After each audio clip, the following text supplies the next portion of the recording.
ইসরায়েলের গোপন গোয়েন্দা সংস্থায় হামলা চালিয়েছে ইরান। আইআরজিসির তথ্যমতে তারা অত্যন্ত সূক্ষ্মভাবে একেবারে গোপন গোয়েন্দা যে জায়গাগুলো রয়েছে সেইখানে একেবারে মিসাইলগুলো তাক করে সুনির্দিষ্টভাবে সেইখানে মিসাইলগুলো ছুড়েছে এবং ক্ষয়ক্ষতির তুলনা অনেক বেশি এবং সবগুলো তাদের যেই গোয়েন্দা সংস্থা জায়গাগুলো আছে গুঁড়িয়ে দিয়েছে ইরান।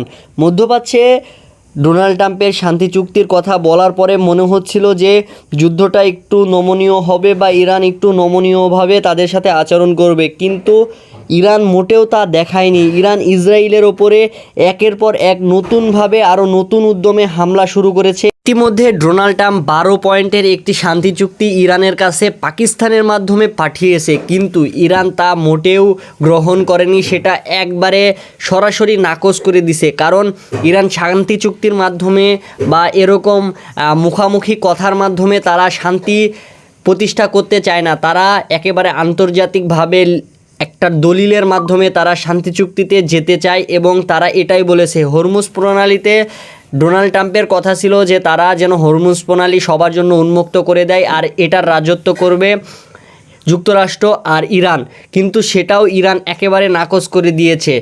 বলা যাচ্ছে যে অস্থিরতা আরও সামনে বাড়তে পারে এবং নেটিজেনদের মতামত বা বিশ্লেষকদের মতামত যেটা বলতেছে সেটা হচ্ছে যে ইরান আরও একের পর এক হামলা চালাবে মার্কিন ঘাঁটিগুলোতে এবং ইসরায়েলের বিভিন্ন অঞ্চলে ইসরায়েলের সমস্ত কিছু গুঁড়িয়ে মাটির সাথে মিশিয়ে দিবে, এটাই মন্তব্য করেছে বিশ্লেষকরা।